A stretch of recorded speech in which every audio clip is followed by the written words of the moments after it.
നിങ്ങൾ ആണുങ്ങൾ എന്താ കുറ്റം ചെയ്തിട്ടുള്ളത്? ഈ നമ്പർ ഒരാൾക്ക് ഒരു ഫോൺ നമ്പർ കിട്ടിയാൽ നമ്മുടെ പ്രിയപ്പെട്ട ചേച്ചി പറഞ്ഞ ഈ വാക്കുകളിലേക്ക് നമ്മ അംഗീകരിച്ചേ പറ്റും.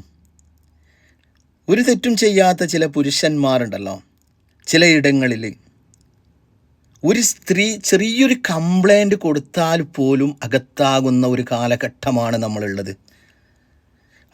ആ അകത്തായ സമയത്ത് അതിനെപ്പറ്റി അന്വേഷണങ്ങളെല്ലാം കാര്യങ്ങളെല്ലാം വന്നിട്ട് കുറേ കഴിയുമ്പോൾ പറയും അവൻ കുറ്റക്കാരനല്ല.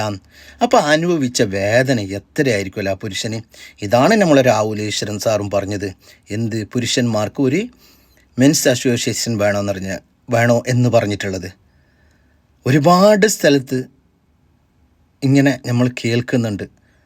സ്ത്രീ കേസ് കൊടുത്തു, അന്വേഷണം ഇതായി, അങ്ങനെ എത്രയോ ആൾക്കാർ ബുദ്ധിമുട്ടുന്നത് നമ്മൾ കാണുന്നുണ്ട് നമ്മളെ കണ്ണിൻ്റെ മുൻപിൽ. അപ്പോൾ ഇതിനെല്ലാം ഈ ചേച്ചി പറയുന്നത് വളരെ കറക്റ്റാണ്. നിങ്ങൾ അഭിപ്രായം പറയണം കേട്ടോ. നിങ്ങൾ ആണുങ്ങൾ എന്താ കുറ്റം ചെയ്തിട്ടുള്ളത്? ഈ നമ്പർ ഒരാൾക്ക് ഒരു ഫോൺ നമ്പർ കിട്ടിയാലല്ലേ സംസാരിക്കുള്ളൂ. ഈ നമ്പർ ആകാശത്ത് മഴത്തുള്ളി പോലെ വീഴുന്നതല്ല, ഒരു സ്ത്രീ കൊടുക്കുന്ന നമ്പറാ അല്ലേ? കൊടുക്കുന്ന നമ്പർ സംസാരിച്ചുകൊണ്ടിരിക്കുമ്പോൾ എന്ത് ചെയ്യണം? വൃത്തികേടായിട്ട് വല്ലതും വന്നാലേ നമ്മുടെ കയ്യിൽ അതിന്റെ സ്വിച്ച് ഇരിക്കുന്നത് കട്ട് ചെയ്യാൻ പഠിക്കണം.